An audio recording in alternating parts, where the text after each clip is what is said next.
Morning. I welcome you all to today's session. आज के इस सेशन में हम फिर से जूलॉजी के कुछ क्वेश्चंस प्रैक्टिस करेंगे। So this is the practice session number 2। हम लोगों ने कल प्रैक्टिस सेशन नंबर 1 किया था, जिसमें कुछ जनरल जूलॉजी क्वेश्चंस प्रैक्टिस किए थे और उसमें कॉन्सेप्ट्स देखे थे उनके। उसी तरह से आज भी हम कुछ जनरल क्वेश्चन प्रैक्टिस करेंगे। कल भी वही सेशन होगा ताकि 1 अक्टूबर से हम नए चैनल पे नया टॉपिक स्टार्ट कर सकें, विच इज़ रिकॉम्बिनेशन। क्योंकि आपको पता है कि अनअकैडमी के इस चैनल पे अब क्लासेस नहीं होंगे, सारे क्लासेस अब शिफ्ट हो रहे हैं अनअकैडमी के CSIR UGC नेट वाले चैनल पे। So let's begin our class. हमने कल ये क्वेश्चन देखे थे, जियार्डिया लैम्बलिया के ऊपर एक क्वेश्चन देखा था, फिर देखा था पिग या डॉग सोर्स ऑफ इन्फेक्शन किस डिजीज़ का होता है, फाइलेरिया किस पैरासाइट की वजह से होता है। So now let me tell you something about Unacademy. Unacademy is the largest platform where you can join to crack CSI NET entrance exam. My code is Shell K10. You can use this for maximum benefit. मैं Unacademy की इस channel पे 7 PM पे classes लेती हूँ, जो 1 October से shift हो जाएंगी किसी और चैनल पे, CSI Unacademy UGC नेट वाले चैनल पे शिफ्ट हो जाएंगी। एंड मैं अनअकैडमी के लर्नर्स ऐप पे भी क्लास लेती हूँ। आपको पता होगा अनअकैडमी की एक ऐप है जिसको बोलते हैं लर्नर्स ऐप, आप वो डाउनलोड कर सकते हैं। एंड वो ऐप डाउनलोड करने से आपको मेरा कोड यूज़ करना होगा शेल K10, तो आप सारे स्पेशल क्लासेस मेरी देख पाएंगे, special classes and test and quiz. ठीक है, तो ये सारी चीज़ें वहाँ पे फ्री मिलेंगी आपको। जिस तरह से आप यूट्यूब पे सारी क्लासेस फ्री देख पाते हैं, वैसे ही वहाँ पे भी आपको फ्री में स्पेशल क्लास, टेस्ट और क्विज देखने को मिलेगा। गुड इवनिंग बेटा, आज गुड इवनिंग। हाँ, तो आपको स्पेशल क्लासेस, टेस्ट और क्विज़, ये सारी चीज़ें फ्री ऑफ कॉस्ट मिलेंगी आपको मेरी स्पेशल क्लासेस देखने के लिए, जो कि जिसमें मैंने प्रोटीन का स्ट्रक्चर पढ़ाया है, Ramachandran plot, dihedral angles, then मैंने पढ़ाया है नर्वस सिस्टम, एनिमल बिहेवियर के कुछ टॉपिक्स, इस तरह से कुछ स्पेशल टॉपिक्स वहाँ पे पढ़ाए हैं। आप वो अगर देखना चाहते हैं तो मेरा कोड यूज़ कीजिए शेल K10 एंड वो क्लासेस को आप देख सकते हैं। अगर आपको ये सारी चीज़ें अच्छी लगती हैं और सारे एडुकेटर्स की आप ये सारी चीज़ें देखना चाहते हैं, तो आप प्लस या आइकॉनिक 2 तरह की सब्सक्रिप्शन है, दोनों में से एक सब्सक्रिप्शन ले सकते हैं। प्लस सब्सक्रिप्शन में लेंगे तो आपको दोनों में ही आपको लाइव क्लासेस मिलेंगी, टेस्ट या क्विज होगा, दोनों में स्ट्रक्चर्ड कोर्स होगा, मतलब आपको सारा सिलेबस एग्जाम से पहले कंप्लीट करके मिलेगा एंड आपका अनलिमिटेड एक्सेस होगा, आप किसी भी एडुकेटर की कितनी भी क्लासेस देख सकते हैं। आइकॉनिक और प्लस में डिफरेंस है कि आइकॉनिक में आपको एक पर्सनल कोच मिलेगा जो कि आपको पर्सनल लेवल पे डाउट सॉल्व करके देगा, आपको स्टडी प्लानर सेशंस होंगे, आपका टेस्ट एनालिसिस किया जाएगा एंड स्टडी मटेरियल मिलेगा। सो iconic is much better than plus. यहाँ पे प्लस की चार्जेस हैं, 3 मंथ्स का है 2083 पर मंथ, 6 मंथ्स का है 1643 पर मंथ, 12 मंथ्स का है 1027 पर मंथ एंड 24 मंथ्स का है 708 पर मंथ। मेरा कोड है शेल K10, आप ये कोड यूज़ करेंगे तो आपको 10% ऑफ मिलेगा एंड मैं आपको फ्री में एजुकेशन दे पाऊँगी अनअकैडमी की यूट्यूब चैनल पे भी, लर्नर्स ऐप पे भी, as well as I will be guide on plus और आइकॉनिक प्लेटफॉर्म। ओके, राजकुमारी होगी, गुड इवनिंग बेटा। गुरजीत, गुड इवनिंग बेटा। एंड आइकॉनिक के चार्जेस हैं, 6 मंथ्स का है 3000 पर मंथ, 12 मंथ्स का है 2167 पर मंथ एंड 24 मंथ्स का है 1875 पर मंथ। मेरा कोड यूज़ करेंगे शेल K10 तो आपको 10% ऑफ मिलेगा एंड आप EMI में भी पेमेंट कर पाएंगे। देन अगर आपको सब्सक्रिप्शन 12 मंथ्स का लेना है तो आप 2 मंथ्स का आपको फ्री मिलेगा, 30 सितंबर तक ये ऑफ़र है। देन आपको अनअकैडमी की लाइफ साइंस ये वाली चैनल पे, जिस चैनल पे आप मुझे देख रहे हैं, यहाँ से क्लासेस 1 अक्टूबर से शिफ्ट हो रही हैं CSI UGC नेट के चैनल पे। आप इस चैनल का लिंक डिस्क्रिप्शन बॉक्स में, आप इसको सब्सक्राइब कर लीजिए ताकि 1 अक्टूबर से जब मैं रिकॉम्बिनेशन पढ़ाना स्टार्ट करूँगी आप मेरी क्लासेस को देख पाएंगे। ठीक है, देन अनअकैडमी की आउटशाइन एक बैच स्टार्ट होने वाली है फ्रॉम 29 सितंबर एंड ये एडुकेटर्स वो बैच आपको कंटिन्यू करवाएंगे।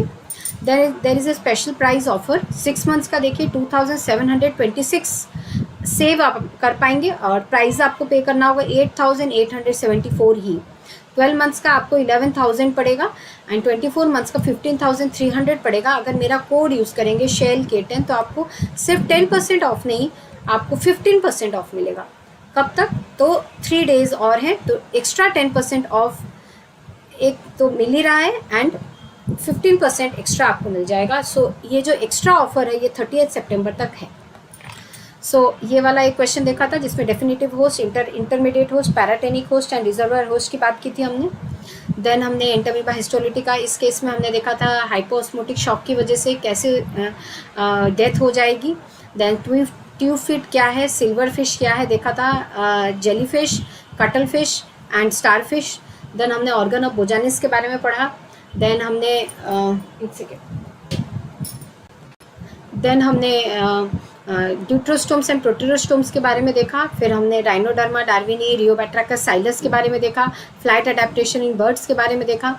देन हमने देखा पेरोक्सिसोम्स कैसे हाइड्रोजन पेरोक्साइड को रिमूव करते हैं। देन माइटोटिक साइक्लिन सीडीके की पूरी एक्टिविटी चेक की हमने। देन काइनेटोकोज मियोसिस 1 मियोसिस 2 में क्या एक्टिविटीज़ होते हैं वो देखा। ड्रोसोफिला मेलानोगैस्टर में कब homologous chromosomes pair and segregate होते हैं ये देखा। देन हमने एपोप्टोसिस में ट्यूमर नेक्रोसिस फैक्टर का क्या रोल है वो चेक किया था। देन माइक्रोसैटेलाइट डीएनए कहाँ होता है, 5 ब्रोमो यूरासिल कैसे एरर क्रिएट करता है। देन हमने देखा लिंकेज ग्रुप किसकी वजह से चेंज नहीं होता है, कायरलिटी डीएनए किस वजह से है, H1 का क्या रोल है एंड टाटा बॉक्स का क्या रोल है। देन हमने देखा कि मॉडिफिकेशन ऑफ एमआरएनए में क्या क्या स्टेप्स होते हैं। इन्फेक्शन साइकिल में लाइसोजेनिक साइकिल में किस तरह से फेज डीएनए होस्ट के अंदर ही बहुत समय तक रहता है। इतने क्वेश्चंस देखें। चलिए यहाँ से स्टार्ट करते हैं। At what stage in the control of gene expression does histone acetylation occur? Pre transcription, post transcription, pre-translation, post-translation. At what stage in the control of gene expression does histone acetylation occur? Pre-transcription, post-transcription, pre-translation, post-translation.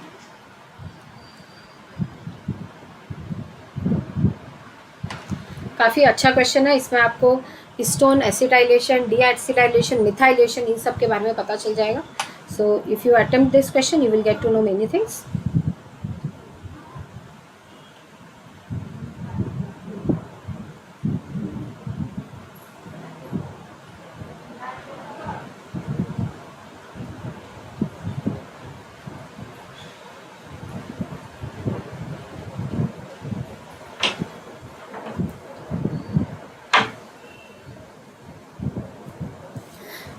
मैं answer बता देती हूँ या आप लोग को try करना है। मैं बता देती हूँ। हिस्टोन एसिटाइलेशन, अच्छा 3 चीज़ें होती हैं, ठीक है। Histone acetylation,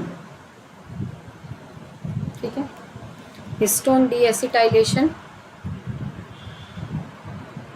and histone methylation. इन सब की वजह से जीन रेगुलेशन होता है, expression of gene regulation, sorry regulation of gene expression होता है। सॉरी एक सेकेंड। गुरजीत बी, सपना ए। ओके लेट्स सी क्या आंसर है। मैं पहले ये ठीक कर देती हूँ।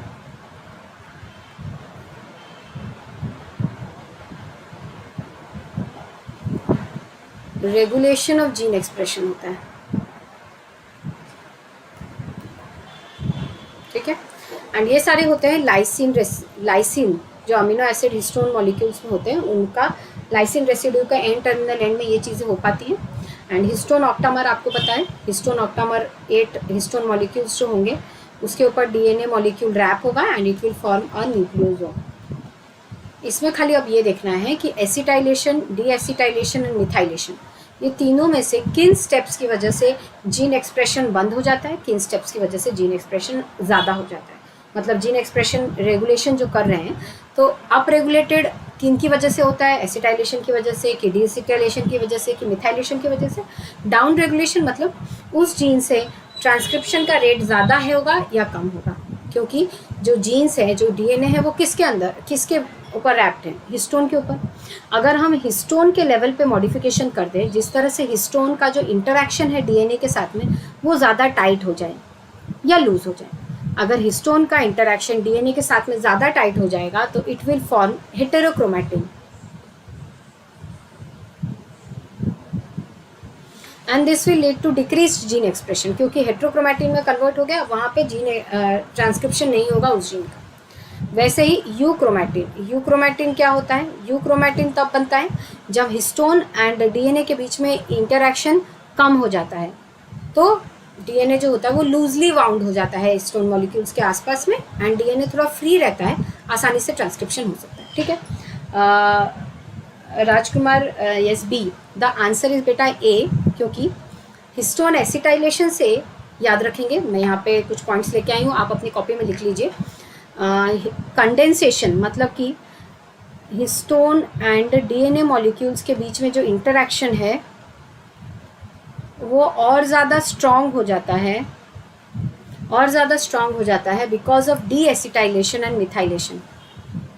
ठीक है, तो याद रखेंगे डी एसिटाइलेशन एंड मिथाइलेशन की वजह से हिस्टोन एंड डीएनए का इंटरेक्शन ज़्यादा बढ़ जाता है। तो डी एसिटाइलेशन मतलब एसिटाइल ग्रुप हिस्टोन मॉलिक्यूल से, हिस्टोन से हटा देना। मिथाइलेशन मतलब उनमें मिथाइल ग्रुप ऐड कर देना। कहाँ पे? लाइसिन अमीनो एसिड्स में। ठीक है, तो लाइसिन जो अमीनो एसिड्स हैं उनमें या तो एसिटाइल ग्रुप ऐड होता है एंड मिथाइल ग्रुप ऐड होता है। ठीक है, एसिटाइल एंड मिथाइल। ठीक है, तो मिथाइल ग्रुप जो ऐड होता है, मिथाइल ग्रुप किस में ऐड होता है? हिस्टोन्स में। देखिए यहाँ पे हाँ, मिथाइलेशन किस में होता है? तो आपको याद होगा मैंने कई बार बोला है साइटोसिन ग्वानिन, साइटोसिन ग्वानिन का जो आइलैंड है इसमें साइटोसिन जो है इसमें मिथाइल ग्रुप ऐड होता है। तो मिथाइलेशन की वजह से याद रखेंगे, मिथाइलेशन की वजह से जो साइटोसिन है वो कन्वर्ट हो जाता है 5 मिथाइल साइटोसिन में। ठीक है, तो साइटोसिन कन्वर्ट हो जाता है 5 मिथाइल साइटोसिन में ड्यू टू मिथाइलेशन, एंड इसकी वजह से डीएनए का जो रेगुलेशन मतलब जीन का जो रेगुलेशन है, मतलब जीन जो है वो एक्सप्रेशन उसका कम हो जाएगा, मतलब ट्रांसक्रिप्शन का रेट कम हो जाएगा। जीन से एमआरएनए कम बनेगा, प्रोटीन कम बनेगा या नहीं बनेगा। तो मिथाइलेशन का मतलब है जीन रेगुलेशन टाइट हो जाना, मतलब हेटेरोक्रोमैटिन बन जाना। आई होप समझ में आ रहा है। इसके बाद डी एसिटाइलेशन का मतलब होता है, जो मिथाइलेशन का काम है वही डी एसिटाइलेशन का काम है। अच्छा, एसिटाइल ग्रुप का मतलब क्या होता है? एसिटाइल ग्रुप का मतलब होता है a group containing carbon and hydrogen in the formula CnH2n+1, जैसे कि CH4, C2H, C2H5। तो ये एसिटाइल ग्रुप से, मिथाइल ग्रुप, इथाइल ग्रुप। ठीक है, तो मिथाइल ग्रुप CH3 इस तरह से ऐड होता है। CH3 अगर है तो क्या होगा? C1 है तो H क्या होगा? 2+1 क्या होगा? CH3।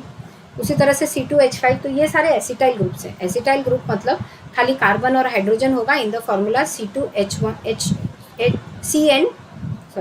CnH2n+1, इस फॉर्मूला में होगा। एंड ये CnH2n+1 जो है इस फॉर्मूला में मिथाइल ग्रुप होगा, सॉरी एसिटाइल ग्रुप होगा। एंड ये एसिटाइल ग्रुप जो है वो हिस्टोन्स के, हिस्टोन क्या है? प्रोटीन्स है, उसके लाइसिन अमीनो एसिड में ऐड होता है। ठीक है, ठीक है। तो मिथाइल ग्रुप कहाँ ऐड होता है? साइटोसिन में, and it converts into 5 methyl cytosine. Acetyl group कहाँ ऐड होता है? It adds in the lysine of histones. ठीक है, एंड लाइसिन ऑफ हिस्टोन्स में ऐड होता है। एंड एसिटाइल ग्रुप ऐड होने की वजह से जो डीएनए और हिस्टोन का इंटरेक्शन है वो लूज हो जाता है। एसिटाइल ग्रुप हटा देने से उनका इंटरेक्शन स्ट्रॉन्ग हो जाता है। तो मिथाइलेशन एंड डी एसिटाइलेशन, याद रखेंगे, methylation, D acetylation converts DNA into heterochromatin. ठीक है, acetylation converts DNA into euchromatin. Am I clear? Am I clear? ठीक है, किस वजह से?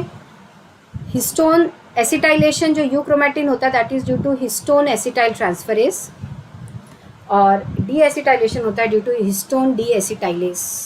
ठीक है, डन डन। तो अगर हेट्रोक्रोमैटिन होगा that will be transcriptionally inactive. अगर यूक्रोमैटिन होगा that will be transcriptionally active.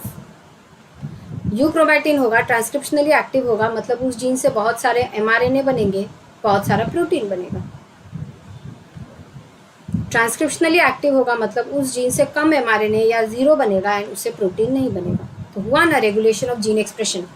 अगर यहाँ पे ज़्यादा एमआरएनए बन रहा है, ज़्यादा प्रोटीन बन रहा है, मतलब क्या है? जीन एक्सप्रेशन है। यहाँ पे नहीं हो रहा है मतलब जीन एक्सप्रेशन नहीं है। तो याद रखना, मिथाइलेशन एंड डीएसिटाइलेशन से हेट्रोक्रोमैटिन बनता है, एसिटाइलेशन से यूक्रोमैटिन बनता है। And histone acetyl transferase acetylation में हेल्प करता है। एसिटाइलेशन होने से ट्रांसक्रिप्शनली एक्टिव रीजन बन जाते हैं डीएनए में। And methylation and D acetylation होता है, ये होता है ट्रांसक्रिप्शनली इनएक्टिव रीजन्स बनाते हैं ये प्रोसेसेस। एंड डी एसिटाइलेशन जो है that is due to histone acetyl deacetylase. I think I have done everything clear. तो यहाँ पे हिस्टोन एसिटाइलेशन कब होगा पूछा है। तो हिस्टोन एसिटाइलेशन करता क्या है, यहाँ देखिए हिस्टोन एसिटाइलेशन करता क्या है, यूक्रोमैटिन या ट्रांसक्रिप्शनली एक्टिव रीजन कर देता है। तो अगर हिस्टोन एसिटाइलेशन होगा मतलब हिस्टोन को लाइसिन में एसिटाइल ग्रुप ऐड कर दिया जाएगा, मतलब जो डीएनए एंड हिस्टोन का इंटरैक्शन है वो कम हो जाएगा, मतलब यूक्रोमैटिन बन जाएगा, मतलब ट्रांसक्रिप्शन का रेट बढ़ जाएगा। तो ये होना कब चाहिए, प्री ट्रांसक्रिप्शन ना, ट्रांसक्रिप्शन से पहले ना ये सब होना चाहिए। So the answer is pre transcription. I hope आप लोगों को समझ में आ गया ये चीज़, आई होप आप लोगों को ये चीज़ समझ में आ गई है।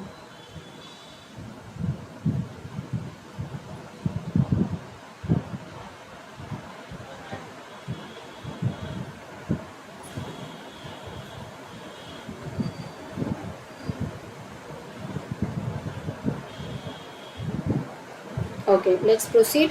The next question is, during the process of blood coagulation, which of the following factors are activated by thrombin? यहाँ पे आपके सामने एक क्वेश्चन है, कौन से फैक्टर्स थ्रोम्बिन की वजह से एक्टिवेट होते हैं ब्लड कोआगुलेशन प्रोसेस में।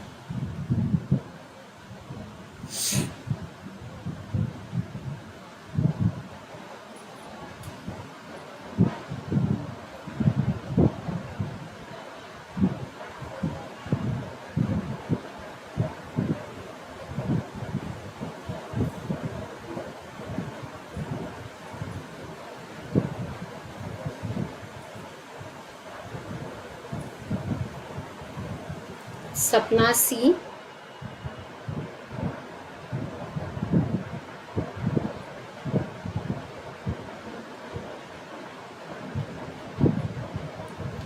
बेटा the answer is a, factor 11, 8 and 5। ठीक है, यहाँ देख लेते हैं, मैंने ब्लड कोआगुलेशन का पूरा प्रोसेस यहाँ लिखा है। Extrinsic pathway, intrinsic pathway. Extrinsic pathway और इंट्रिंसिक पाथवे मतलब, एक्सट्रिंसिक पाथवे मतलब बाहर से कोई प्रॉब्लम आती है तो ब्लड कोआगुलेशन करने की ज़रूरत है। इंट्रिंसिक मतलब अंदर से ही ब्लड वेसल्स में कोई रप्चर अगर आ जाए बॉडी के अंदर ही, तो वो हो जाएगा इंट्रिंसिक पाथवे को वो लीड करेगा। और दोनों ही पाथवेज इंटरकनेक्टेड हैं। तो यहाँ देख सकते हैं फैक्टर, यहाँ देख सकते हैं प्रोथ्रोम्बिन से थ्रोम्बिन कन्वर्जन हो रहा है बिकॉज ऑफ 10, फैक्टर 10। फैक्टर 10 यहाँ देख सकते हैं, मैं दूसरा मैं हाईलाइटर ले लेती हूँ। यहाँ देख सकते हैं फैक्टर 10 जो है ये कन्वर्ट कर रहा है प्रोथ्रोम्बिन को थ्रोम्बिन में। ठीक है, एंड थ्रोम्बिन की वजह से देखिए कितनी चीज़ें हो रही हैं। Factor 5 is converted into 5 active, factor 8 is converted into active 8 and factor 11 is converted into 11 active 11। देख सकते हैं यहाँ पे। ठीक है, yes it is A, Rajkumar it is A। so thrombin बना है because of factor 10, active factor 10, and thrombin की वजह से ही 5, 8 और 11 एक्टिवेट हुए हैं इस पाथवे में। इस पाथवे को आपको याद करना है, अगर तो याद करके जा सकते हैं। ऐसे क्वेश्चन एक्चुअली थोड़े मेमोरी बेस्ड है, सेक्शन बी में आने के चांस ज़्यादा होते हैं, एंड ये सही होने के चांसेस भी थोड़े कम है, क्योंकि ये चीज़ आपको याद रहे एग्ज़ाम से पहले उस वक्त में याद आए, ये थोड़ा डिफिकल्ट है। फिर भी मैंने ऐसे यूज़ कर लिया एक क्वेश्चन। ठीक है, ये क्वेश्चन में देखते हैं, which one of the following cells in the renal corpuscle can influence glomerular filtration by its contraction.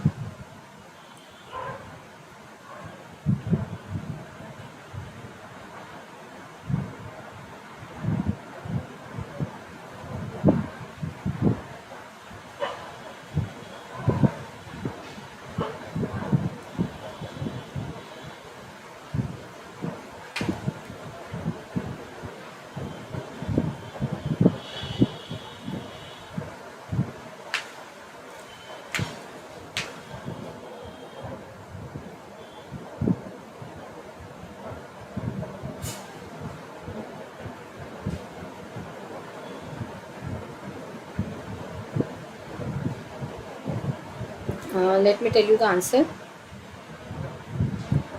Rakesh, yes, the answer is D, mesangial cells. क्या है ये? अब इसके बारे में बात करते हैं. जो मेसेंजियल सेल्स होते हैं, सपना ठाकुर बेटा, मेसेंजियल सेल्स होगा. पोडोसाइट्स क्या करते हैं? तो पोडोसाइट्स जस्ट लाइन करते हैं. एक्चुअली में क्या होता है, देखिए मैं थोड़ा डायग्राम बना के आपको दिखाती हूँ. ओके, देखिए, ये देखिए, ये बॉमेंस कैप्सूल होता है, ठीक है. एंड यहाँ पे ग्लोमेरुलस, जो ब्लड कैपिलरीज होते हैं, ये होता है afferent arteriole, and this is efferent arteriole. ये हमारा ग्लोमेरुलस है, ये बॉमेंस कैप्सूल है. एंड यहाँ पे ही पीसीटी, फिर लूप ऑफ हेनिले, फिर डीसीटी एंड कलेक्टिंग डक्ट, इस तरह से रहता है. तो ये जो ग्लोमेरुलस है, what is this? This is a tuft of capillaries. ये है ना एक नेफ्रॉन का स्ट्रक्चर. इस तरह से नेफ्रॉन एक किडनी में 1 मिलियन होते हैं, ठीक है. This is the functional unit of the kidney. तो ये जो ग्लोमेरुलस है, it is a tuft of capillaries, मतलब इस तरह से सारी कैपिलरीज वहाँ पे रहते हैं, इस तरह से. Afferent arteriole, efferent arteriole, and यहाँ पे हमारा बॉमेंस कैप्सूल होता है, ठीक है. इसमें ब्लड आता है. यहाँ पे ब्लड से वाटर, न्यूट्रिएंट्स, यूरिया, सारा यूरिया, नाइट्रोजन, जो भी नाइट्रोजनियस वेस्ट, वो सब फिल्टर होके इस बॉमेंस कैप्सूल में एंटर करता है. फिर यहाँ पे इसके अंदर एंटर करता है. And then PCT, loop of Henle, DCT, collecting duct, इस तरह से एंटर करता है. एंड जो फिल्ट्रेट एंटर किया उसका उसमें या तो सिक्रीशन, नहीं तो एब्जॉर्प्शन, ये सब चीज़ें चलती रहती है. फाइनली यूरिन फॉर्मेशन होता है. तो ये जो ग्लोमेरुलर कैपिलरीज हैं, इसे सराउंड करते हैं पोडोसाइट्स. मतलब अगर ये ग्लोमेरुलर कैपिलरी, ये समझ लीजिए बॉमेंस कैप्सूल है, एंड ये ग्लोमेरुलर कैपिलरी के ब्रांचेज हैं, इस तरह से है, ठीक है. तो ये जो ब्रांचिंग हुआ है ग्लोमेरुलर कैपिलरी का, इसको सराउंड करता है पोडोसाइट्स, ठीक है. एंड ये बीच में रहते हैं मेसेनकाइमल सेल्स. एंड ये मेसेनकाइमल सेल्स जो होते हैं, उनके कॉन्ट्रैक्शन की वजह से जो लिक्विड है, जो ब्लड है ग्लोमेरुलस में, एक सेकेंड, एफरेंट आर्टेरियल, इस तरह से आके ये बहुत सारा फिंगर लाइक प्रोसेसेस बनाएगा. एंड इफरेंट आर्टेरियल बन के ये बाहर जाएगा. एंड यहाँ पे है बॉमेंस कैप्सूल, ठीक है. यहाँ से फिल्टर होने के लिए यहाँ पे मेसेनकाइमल सेल्स होंगे, और इन सेल्स के कॉन्ट्रैक्शन की वजह से फिल्ट्रेशन पे असर पड़ेगा. मतलब ये जो इसके अंदर जो ब्लड है, इसमें से सारा न्यूट्रिएंट्स, कुछ न्यूट्रिएंट्स फिल्टर कर जाते हैं, वाटर, नाइट्रोजनियस वेस्ट, आयंस, ये सारी चीज़ें फिल्टर करके यहाँ पे एंटर करेंगी, फिर इसके अंदर एंटर कर जाएंगी, यहाँ पे इसके अंदर. तो इसके लिए मेसेनकाइमल सेल्स हेल्प करते हैं, ठीक है. तो ये हो गया हमारा बॉमेंस कैप्सूल, ये हो गया ग्लोमेरुलस. एंड मेसेनकाइमल सेल्स की वजह से ही ये फिल्ट्रेशन आसानी से हो पाता है, ठीक है. अच्छा, नेक्स्ट क्वेश्चन देखिए.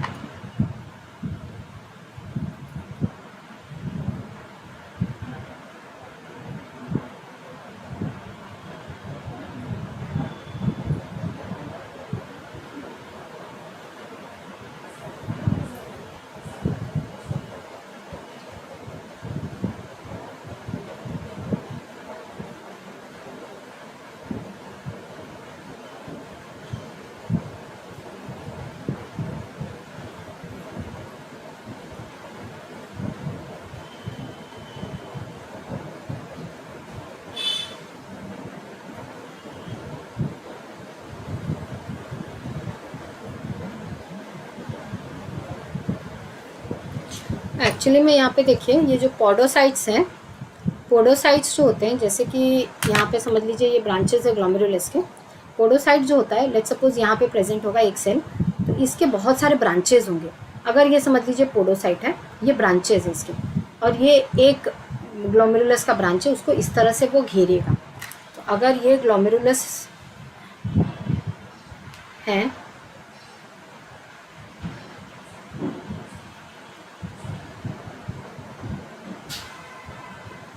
यहाँ पे पोडोसाइट होगा, इतने उसके ब्रांचेज होंगे उसके। फिर मेसेनकाइमल सेल्स भी होंगे। तो पोडोसाइट्स मेसेनकाइमल सेल्स के जैसे ही उसको घेरे रहते हैं ग्लोमेरुलस को, एंड पोडोसाइट्स जो होता है वो मेसेनकाइमल सेल्स को हेल्प करते हैं, या बोल सकते हैं पोडोसाइट्स इस तरह से घेर के रखता है और ये फिल्ट्रेशन में हेल्प करता है। फिल्ट्रेशन के लिए एक और बैरियर की तरह काम करता है, क्योंकि घेर के रखता है अगर ब्लड वेसल को, तो फिल्ट्रेशन पोडोसाइट के जो ब्रांचेज है उसके थ्रू होगा, तो फिल्ट्रेशन और ज़्यादा अच्छा हो जाएगा। लेकिन मेसेनकाइमल सेल्स जो है वो फिल्ट्रेशन के रेट को इन्फ्लुएंस कर सकता है। ठीक है, yes the answer is B correct, क्योंकि प्रोलिन जो होता है it is called as helix breaker. Alpha helix का दुश्मन है प्रोलिन रेसिड्यू। ठीक है, तो प्रोलिन जो है देख सकते हैं यहाँ पे it is a ring structure, यहाँ पे लिख सकते हैं, रिंग नहीं साइक्लिक स्ट्रक्चर बोल सकते हैं प्रोलिन का। एंड प्रोलिन जो है वो एक हेलिक्स ब्रेकर की तरह काम करता है, एंड अगर अल्फा हेलिक्स में प्रोलिन आ जाता है तो फिर अल्फा हेलिक्स की स्टेबिलिटी ख़त्म हो जाती है। इस तरह से अल्फा हेलिक्स के बहुत सारे ऐसे अमीनो एसिड्स हैं जिनकी वजह से अल्फा हेलिक्स की स्टेबिलिटी ख़त्म हो जाती है। ठीक है, next, which of the following is an example of a storage protein? Yes Yogi yes Yogi Gurjeet Sapna, सबने ठीक बोला है। ओके, क्वेश्चन है हमारा next question, which one of the following is an example of storage protein?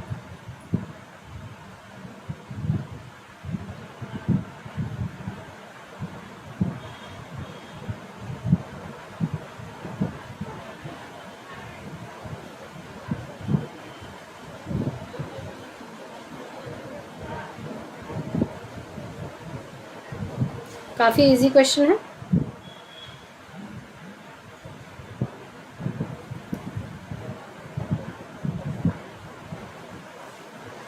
मैं आंसर बोल देती हूँ, आंसर इज मायोग्लोबिन। मायोग्लोबिन क्या करता है, वो ऑक्सीजन को स्टोर करने में हेल्प करता है। हीमोग्लोबिन जो होता है वो ऑक्सीजन को ट्रांसपोर्ट करने में हेल्प करता है।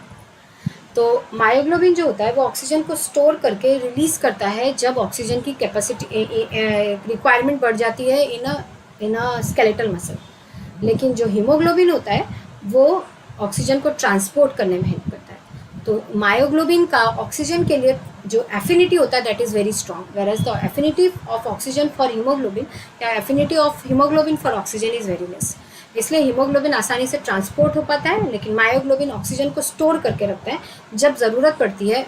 Skeletal muscle, when the workload on skeletal muscle increases, myoglobin releases the stored oxygen. ठीक है, आगे बढ़ते हैं। Which of the following pair of amino acids are both glucogenic and ketogenic in nature?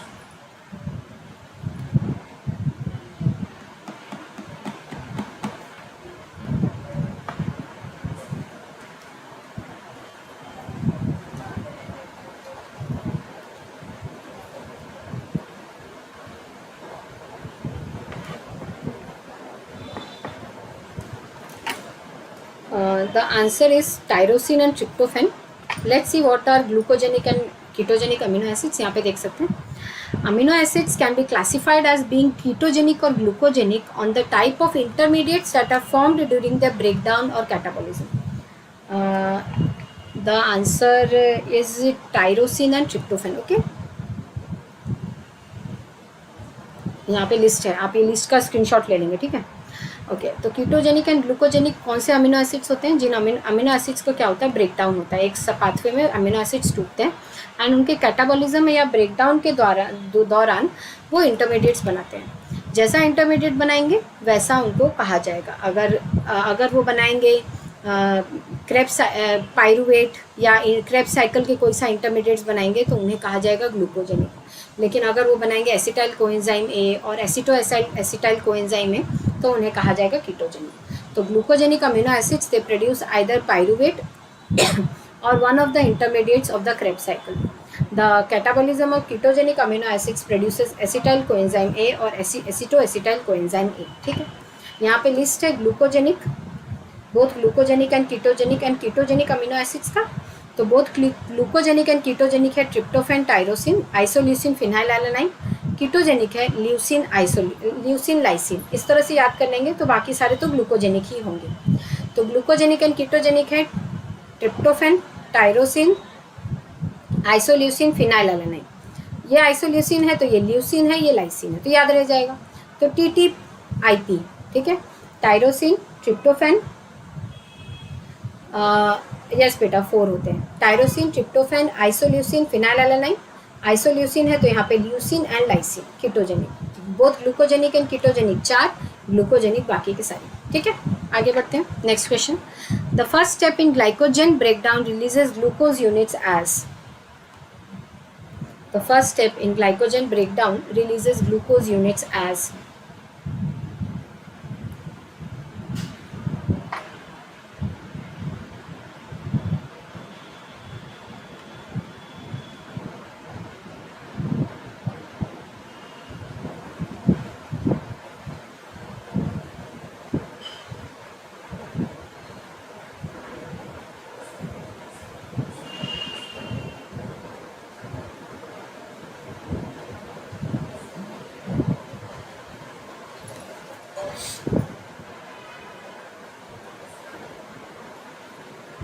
Yes, Yogi, that's right.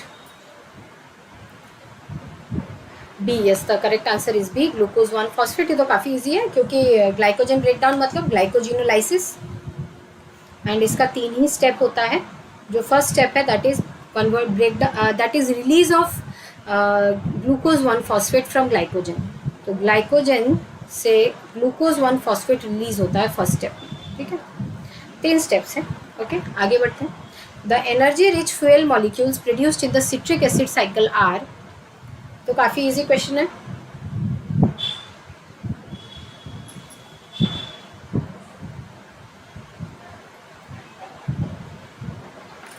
यहाँ पे citric acid cycle है, इसका answer है 1 GTP, 3 NADH एंड 1 FADH2। अगर एक मॉलिक्यूल एंटर किया है हमारा, अगर 2 मॉलिक्यूल, क्योंकि 2 एसिटाइल कोएंजाइम में बनता है ना, तो 2 होने से इसका डबल कर देंगे, लेकिन एक ही के लिए देखिए 1 2 3, 3 NADH, 1 FADH2 एंड 1 GTP। तो the answer is 1 GTP, 3 NADH and 1 FADH2। ठीक है, yes, the answer is C. Next, which one of the following hormones is responsible for mobilizing calcium from bone and increasing urinary excretion of phosphates? ऐसा question बहुत ही confusing होता है क्योंकि यहाँ पे calcitonin and parathormone का हमेशा आपको याद रखने में प्रॉब्लम होगा। तो ये क्वेश्चन आ भी चुका है, इस टाइप का आ भी चुका है सेक्शन बी में। तो क्या है इसका आंसर? पहली बात तो पैराथॉर्मोन है, क्योंकि पैराथॉर्मोन क्या करता है, तो वो कैल्शियम को बोन से निकाल के यूरिनरी एक्सक्रीशन को भी बढ़ा देता है फॉस्फेट्स के, और कैल्शियम को बोन से निकाल के ब्लड में दे देता है। तो बोन टू ब्लड कैल्शियम अगर का ट्रांसफ़र हो रहा है, that is due to parathormone. Blood to bone that is due to calcitonin. ठीक है, तो blood to bone calcitonin, bone to blood parathormone. अब याद रखने का तरीका आप लोग सीख लीजिए, क्योंकि ये क्वेश्चन आता है, बहुत बार आता है एंड कन्फ्यूजन हमेशा ही रहता है। तो bone to blood parathormone, blood to bone calcitonin. ठीक है, कैसे याद करोगे? तो bone BOP, blood pressure, blood, तो अच्छा नहीं, ऐसा याद कर सकते हैं, बोन P ब्लड, तो ऐसा याद कर लेना, ब्लड प्रेशर।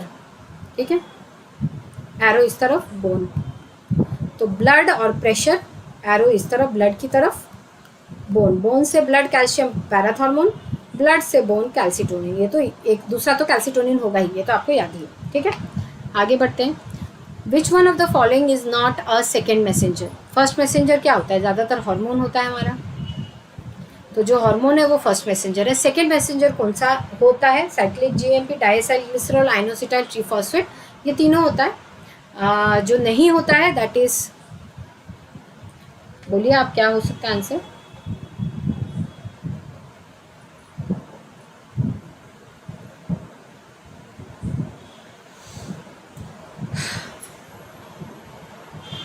शुभम, यस सी, जैसे आप लोगों ने सही, सबने सही आंसर किया था। ये वाले का आंसर कीजिए 54। Yes, the answer is D, phosphatidyl inositol is not a second messenger, बाकी सब सेकेंड मैसेंजर। ठीक है, आगे देखते हैं। Which of the following immunoglobulin is pentameric in structure? काफ़ी इजी, डायरेक्ट क्वेश्चन है।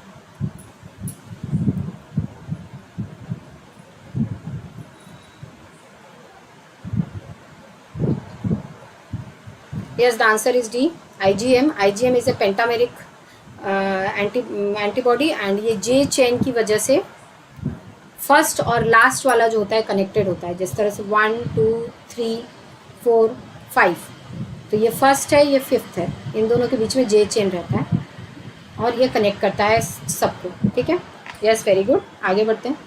Artificially acquired passive immunity refers to immunity from, ध्यान से क्वेश्चन देखेंगे, काफ़ी इजी क्वेश्चन है लेकिन ध्यान से देखना पड़ेगा। Artificially acquired passive immunity refers to immunity from,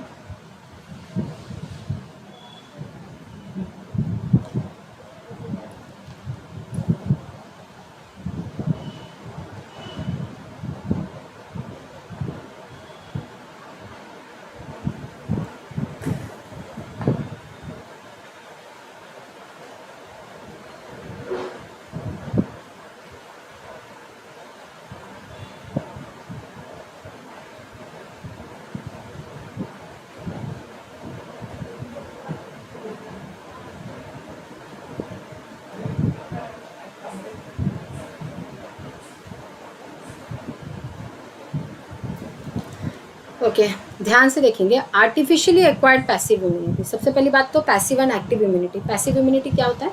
जहाँ पे प्री फॉर्म्ड इम्यूनिटी आपको मिल जा रहा है, जैसे कि transfer of antibodies from mother to fetus across placenta, ये एक पैसिव इम्यूनिटी का एग्जाम्पल है। ठीक है, recognition of antigen by B cell, ये एक्टिव है क्योंकि इसमें हमारी बॉडी कुछ काम कर रही है। यहाँ पे हमारी बॉडी कुछ काम नहीं कर रही है, हमारी बॉडी को मिल रहा है। Injection of the antigen in the vaccination, injection of the antigen in the vaccination, ये भी एक्टिव है क्योंकि जब एंटीजन हमारी बॉडी में जाएगा, हमारी बॉडी उस एंटीजन के खिलाफ इम्यून सिस्टम करेगी। इंट्रावेनस इंजेक्शन ऑफ इम्यूनोग्लोबुलिन्स, ये पैसिव है क्योंकि यहाँ पे ऑलरेडी बना बनाया इम्यून सिस्टम हमारी बॉडी में दिया गया है, यहाँ पे भी बना बनाया इम्यून सिस्टम हमारी बॉडी में आया है, लेकिन ये नेचुरल है एंड ये आर्टिफिशियल है। ठीक है, तो ये होगा आंसर डी। ओके, आगे बढ़ते हैं। अच्छा, जूम करके बताइए। ओके बेटा,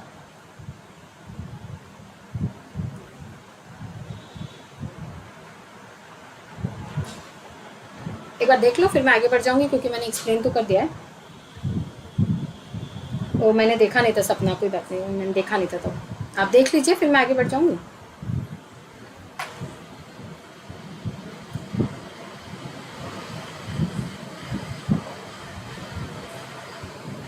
ठीक है,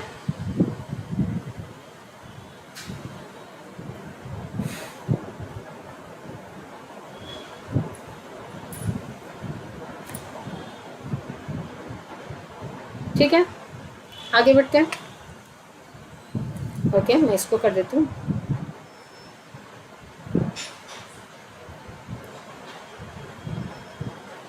Which one of the following is responsible for importing diversity of antibodies? CDR full form में बता देती हूँ, complementarity determining region, hinge region, epitope, एग्रीटोप।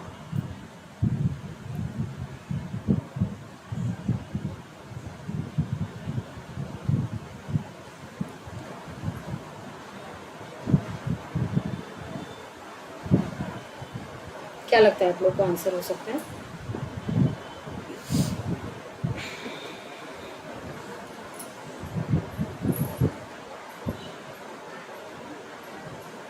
Yes, the answer is a, Shubham.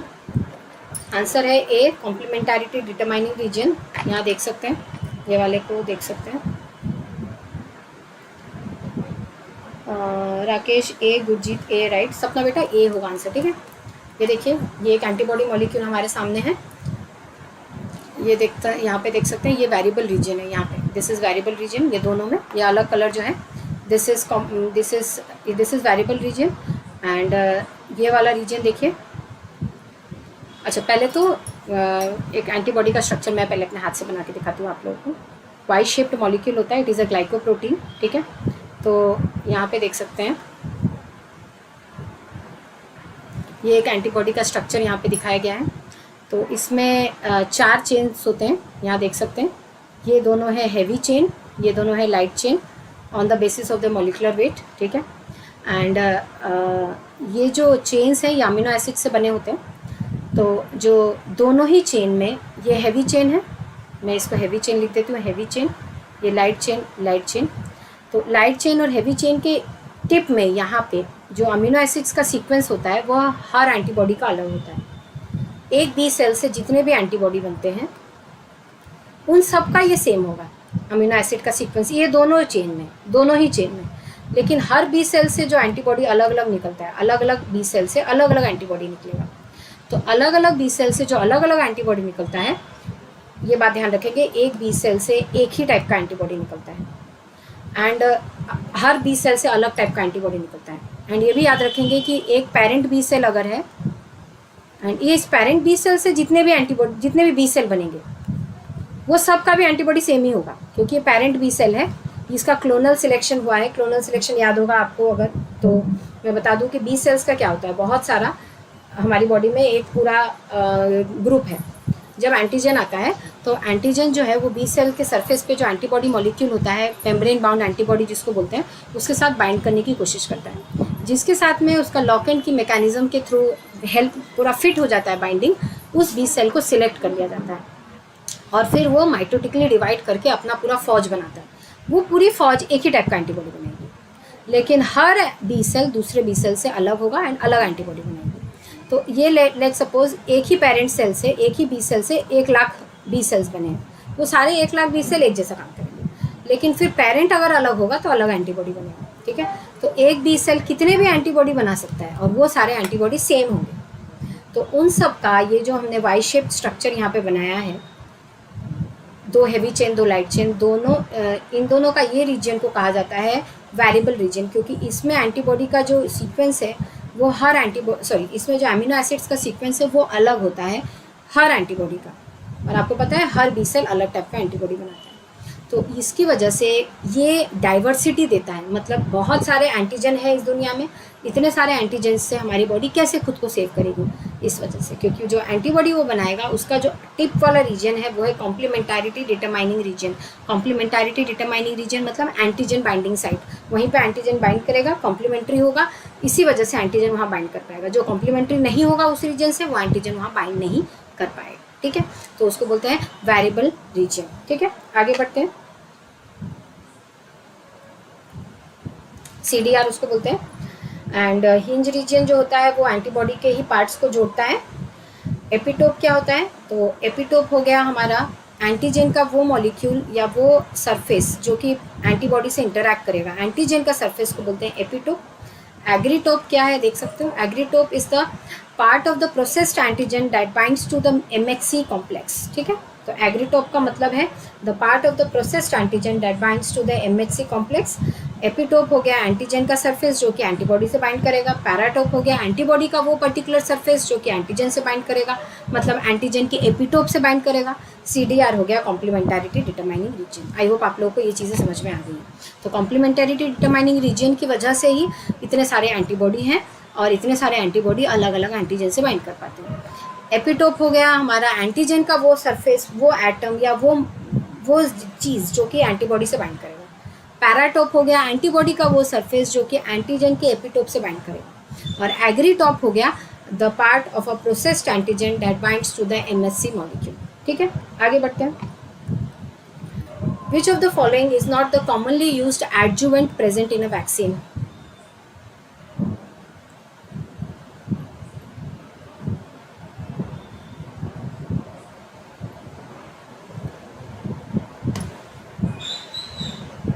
देखिए ध्यान से,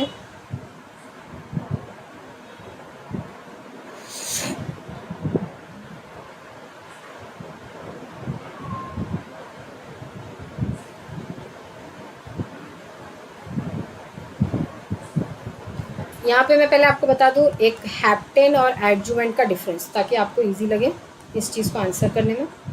एंड ये ध्यान रखेंगे, मैंने एडजुवेंट, हैप्टेन, इम्यूनोजन, एंटीजन इसके ऊपर शॉर्ट वीडियोस बनाए हैं, आप वो ढूंढ सकते हैं। तो एक इम्यूनोजेन और एक एंटीजन, पहले डिफरेंस क्या होता है वो देखना पड़ेगा इसके लिए। एक एंटीजन ऐसा मॉलिक्यूल होता है जो कि बी सेल और टी सेल से बाइंड तो कर सकता है, लेकिन इसके बाइंडिंग की वजह से बी सेल या टी सेल कुछ कर नहीं पाते हैं, एक्टिवेट नहीं हो पाते हैं, कुछ काम नहीं कर पाते हैं। ना बी सेल एंटीबॉडी बनाता है, ना टी सेल कुछ किसी को एक्टिवेट कर पाते हैं। इम्यूनोजेन ऐसा मॉलिक्यूल है जो कि बी सेल और टी सेल से बाइंड भी करता है। इम्यूनोजेन के बाइंडिंग की वजह से बी सेल और टी सेल काम भी करते हैं एंड इम्यूनोजेन को ख़त्म भी करते हैं। तो all immunogens are antigens but all antigens are not immunogens, क्योंकि एंटीजन जो है वो सिर्फ बाइंड करता है, इम्यून सिस्टम को एक्टिवेट नहीं करता है, लेकिन एक इम्यूनोजेन बाइंड भी करता है एंड एक्टिवेट भी करता है। वैसे ही हैप्टेन एंड एडजुवेंट, ये दोनों क्या है? एडजुवेंट एक ऐसा मॉलिक्यूल होता है, एक ऐसा कंपाउंड होता है, ज़्यादातर इनऑर्गेनिक होते हैं लेकिन ऑर्गेनिक, उसका कुछ पार्ट्स ऑर्गेनिक भी हो सकता है, जो कि एडजुवेंट, जो कि एक एंटीजन से बाइंड अगर कर जाएगा, एडजुवेंट को एंटीजन से बाइंड करवाया जाता है इन laboratory to make it immunogen. मतलब लेट्स सपोज एक कोई मॉलिक्यूल है जो कि बाइंड तो कर पा रहा है B cell and T cell से, लेकिन उनकी वजह से इम्यून सिस्टम एक्टिवेट नहीं कर पा रहा है, लेकिन वही मॉलिक्यूल हमें एज अ वैक्सीन यूज़ करना है। तो हम वैक्सीन की तरह कैसे यूज़ कर सकते हैं? अगर उस मॉलिक्यूल की वजह से हमारा इम्यून सिस्टम एक्टिवेट ही नहीं होगा तो उसको एज अ वैक्सीन यूज़ ही नहीं कर पाएंगे लैबोरेटरी के एक्सपेरिमेंट्स में, क्योंकि वो मॉलिक्यूल एक एंटीजन है, इम्यूनोजन नहीं है। क्यों ऐसा है? हो सकता है उसका मॉलिक्यूलर वेट कम है, हो सकता है कि वो बहुत सिंपल है, उसके अमीनो एसिड्स का जो सीक्वेंस है वो काफ़ी सिंपल है, हो सकता है कि वो जिस होस्ट के अंदर जा रहा है वो दोनों रिलेटेड हो फाइलोजेनेटिकली। तो ये कुछ रीजंस हैं, या हो सकता है वो बॉडी में जाके जल्दी से न्यूट्रलाइज हो जा रहा है। तो ये कुछ रीजंस है जिस वजह से एक मॉलिक्यूल एंटीजन होता है लेकिन इम्यूनोजन नहीं होता है। और एक इम्यूनोजन तब होता है उसका मॉलिक्यूलर वेट अच्छा हो, उसका अमीनो एसिड्स का सीक्वेंस काफ़ी अच्छा हो, वो आसानी से बाइंड कर पाए, ये सारी चीज़ें अगर हैं तो वो इम्यूनोजन है, ये नहीं है तो वो एंटीजन है। तो जैसे एक मॉलिक्यूल, लेट्स सपोज एक कोई बीमारी आई है, जैसे कोविड के लिए कोरोना वायरस के सरफेस से हमने एक मॉलिक्यूल एक्सट्रैक्ट किया, वही हमारे पास एक ऑप्शन है जिसको हम एज अ वैक्सीन यूज़ कर सकते हैं। लेकिन हमने ये देखा कि वो होस्ट के अंदर जाके न्यूट्रलाइज हो जा रहा है, उसकी वजह से होस्ट का इम्यून सिस्टम एक्टिवेट ही नहीं हो पा रहा है। तो एज अ वैक्सीन कैसे यूज़ करेंगे? क्योंकि वैक्सीनेशन में होता क्या है, हम किसी मॉलिक्यूल को ऐसे एंटर कराते हैं और होस्ट की बॉडी उसके लिए रिएक्ट करती है, इम्यून सिस्टम एक्टिवेट हो जाता है और फिर वही active immune system as a memory रहता है। नेक्स्ट टाइम अगर अटैक करता है सेम चीज़, तो वो मेमोरी उसको न्यूट्रलाइज करने में हेल्प करती है, हमारी बॉडी को इम्यूनिटी मिलती है। अब यही मॉलिक्यूल अगर वैक्सीन की तरह यूज़ करना ही है, लेकिन वो तो एक एंटीजन है, इम्यूनोजन है ही नहीं, तो उसे एक एडजुवेंट, कोई भी चीज़ एडजुवेंट की तरह हो सकती है, एक एलम एडजुवेंट की तरह काम कर सकता है, एक फॉर्मेल्डिहाइड, एल्यूमिनियम सल्फेट, कुछ भी एल्यूमिनियम सल्फेट, कोई भी चीज़ एडजुवेंट की तरह काम कर सकती है जो कि उस एंटीजन को इम्यूनोजन में कन्वर्ट कर सके। अगर वो उस एंटीजन को इम्यूनोजन में कन्वर्ट कर पाएगी तो ही हम उस एंटीजन को यूज़ कर पाएंगे एज अ वैक्सीन। ठीक है, तो यहाँ पे जितने भी एग्जांपल्स हैं, aluminium phosphate, potassium aluminium sulphate and aluminium hydroxide, ये तीनों यूज़ हो सकते हैं, लेकिन फॉर्मेल्डिहाइड यूज़ नहीं होता है। तो ये डिपेंड करता है उस मॉलिक्यूल के ऊपर कि वो जब उस एंटीजन से इंटरैक्ट करेगा तो उसे कितना इम्यूनोजन में वो कन्वर्ट कर सकता है। ठीक है, एक हैप्टेन क्या होता है, मेरे इसके रिकॉर्डेड वीडियोज़ में डिटेल है, आप वहाँ से देख सकते हैं। एक हैप्टेन क्या होता है, तो एक हैप्टेन एक ऐसा ऑर्गेनिक मॉलिक्यूल होता है, याद रखेंगे। एडजुवेंट ज़्यादातर इनऑर्गेनिक होता है, उसके कुछ पार्ट्स ऑर्गेनिक ज़रूर हो सकते हैं, लेकिन हैप्टेन जो है वो हमेशा ऑर्गेनिक मॉलिक्यूल होता है जो कि किसी कैरियर मॉलिक्यूल से बाइंड करके इम्यूनोजेनिक बन जाता है। Example, penicillin the wonder drug जो एंटीबायोटिक है, वो ऐसे तो हर ह्यूमन बीइंग के ऊपर, normally most of the organisms के ऊपर काम करता है, लेकिन कुछ के लिए वो एलर्जिक हो जाता है। पेनिसिलिन यूज़ करने से उसकी बॉडी बचने के बजाय उस इन्फेक्शन से उसकी बॉडी हाइपर सेंसिटिव हो जाती है, हाइपर सेंसिटिविटी रिएक्शन होता है एंड उसकी डेथ हो जाती है, क्योंकि उन ऑर्गेनिजम्स के केसेस में पेनिसिलिन एक हैप्टेन की तरह काम करता है। वो एक ऑर्गेनिक मॉलिक्यूल है, वो उनके बॉडी में एंटर करता है, उनकी बॉडी में किसी प्रोटीन से बाइंड करके, वो जो कि इम्यूनोजेनिक नहीं होना चाहिए, पेनिसिलिन को इम्यूनोजेनिक नहीं होना चाहिए, पेनिसिलिन ऑर्गेनिक मॉलिक्यूल है लेकिन वो एक एंटीजन है, इम्यूनोजन नहीं है। वो जस्ट हमारी बॉडी में एंटर करेगा और एज अ ड्रग काम करेगा, वो बैक्टीरिया को ख़त्म करेगा, लेकिन उसे इम्यूनोजन हमारी बॉडी तब समझ जाएगी अगर वो किसी बड़े कैरियर मॉलिक्यूल से बाइंड कर जाए, तो वो हो गया हैप्टेन। ठीक है, आगे बढ़ते हैं। Okay, so that's all for today's session.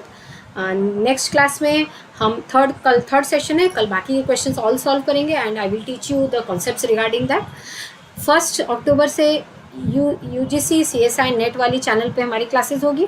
आपको उसका लिंक डिस्क्रिप्शन बॉक्स में मिल जाएगा। सब्सक्राइब कर लीजिए, बेल बटन को प्रेस कर दीजिए ताकि मेरी क्लासेस 1 अक्टूबर से, जो कि मैं रिकॉम्बिनेशन पढ़ाने वाली हूँ, आपको मिल जाए। क्योंकि रिकॉम्बिनेशन पढ़ाऊँगी, फिर मैं पढ़ाऊँगी आपको ट्रांसपोजॉन्स, DNA पैकेजिंग। पहले ये टॉपिक पूरा खत्म होगा, उसके बाद we will start with a new thing, ठीक है। So my code is shell K10।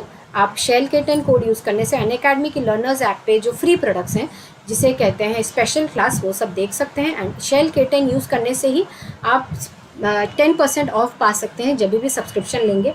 And जितना ज़्यादा आप ये कोड यूज़ करेंगे उतना ज़्यादा मैं आपको फ्री क्लासेस कर पाऊँगी आपके लिए, भले वो स्पेशल हो या यूट्यूब हो। नहीं तो फिर ये कोड कम यूज़ करेंगे, that means I am not that efficient and I am not popular with you guys. तो इस वजह से मेरी जो क्रेडिबिलिटी है वो कम हो जाएगी। तो जितना ये यूज़ करेंगे उतना I will continue teaching you all. So thank you all, thank you for watching. Please like the video, share it with your friends, subscribe the channel and hit the like button, hit the bell button. And 1 October से वो वाली channel पे classes होंगी, recombination start करेंगे। So that's all for today's session. Thank you all, thank you.